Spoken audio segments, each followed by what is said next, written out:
Let's take a closer look at the new Cinderace figure from the Jazwares Trainer Team series. This is now the 9th wave of articulated Pokemon figures from Jazwares. I have already reviewed Mega Charizard X and Suicune, so check those out. They're on the channel. Great figures. Now, if you live out here in the States, these are a Target exclusive and they retail for $20. Now, Cinderace is a very popular Pokemon, not necessarily one of my favorites, but still nonetheless a respectable one. And I can totally see why Jazwares would want to make Cinderace a part of their Trainer Team series. The Pokedex has Cinderace standing at 4 feet 7 inches, and this is a 6-inch articulated line, and they've never claimed to be fully in scale. I mean, we've been lucky and had a few Pokemon that were actually in scale, but Cinderace is about 7 inches tall. As far as sculpting and paint apps go, this is a very solid figure, and again, for just $20, this Trainer Team series has absolutely been crushing it as far as like the quality and like just the most bang for your buck. And Cinderace is no exception. You can see there is very clean paint applications throughout.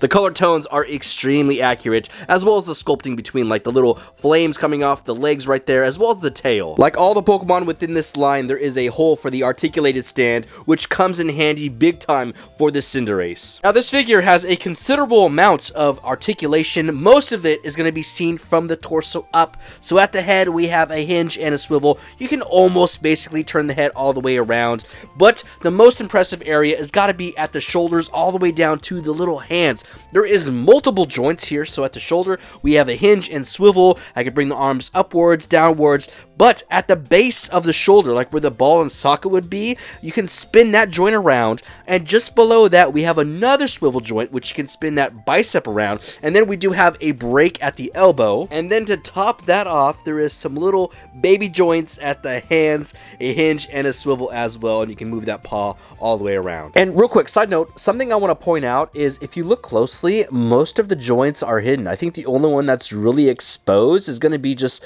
this elbow joint right there, which, I mean, that speaks volumes for this still being a $20 figure and them trying to hide the joints. I mean, that is a big deal, and it's something that we've seen them start to do with like Mewtwo and like the legendary beasts, and then now moving forward a lot of these joints are hidden. But back to the articulation. At the torso we have one joint. It is a standard hinge, which can give you a pretty decent ab crunch. Look at that, moving forward, and then some good hyperextension as well. Now, the area that can be the most troublesome on some of these bipedal Pokemon is going to be the legs. And unfortunately, without like deforming the Pokemon too much, then they are kind of limited on what they can do. But nonetheless, this joint here at the hips has a ball joint, so you can bring the legs outwards about that far. Not quite the splits, but you can bring them on in. And then we do have a running motion moving forwards and backwards. So if I wanted to extend the legs all the way across, that is about as far as I can get these legs to stretch outwards, which is still a pretty considerable amount. The only real limitation is going to be just at the hips going outward. But still, nonetheless, this is pretty impressive,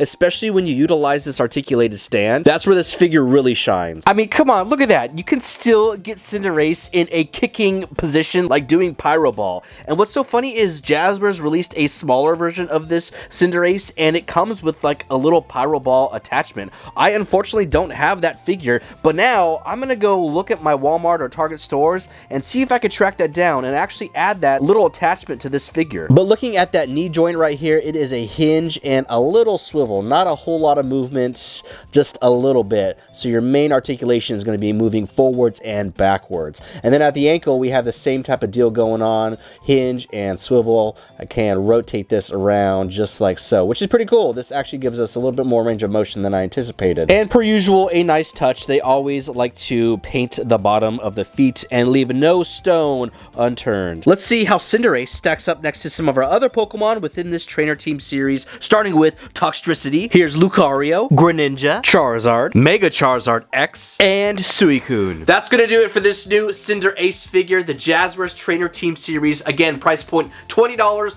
and you're gonna be pretty hard pressed to find a better Cinderace figure at that $20 price point. If you live in the States, it's a Target exclusive. I'll post links where you normally find them. This figure was a pleasant surprise to me. It's still really functional, especially if you use that articulated stand. I love how I can get it in like a kicking position. I thought that was just like the icing on top of the cake. It does have some limitations here and there at the hips, but if this costs $30, $40, $50, then I would complain about it a lot more. But since this is just $20, it's a pretty solid figure. But I really hope you enjoyed this video. video. If you did, be sure to like and subscribe. Helps out the channel, lets me know that I'm doing a good job. And make sure you connect with me on Instagram and TikTok to stay up to date when new things drop like the rest of our Trainer Team series. I also post toy photography, toy videos, and a bunch of vintage Pokemon items. Until then, trainers, I'll see y'all in the next video.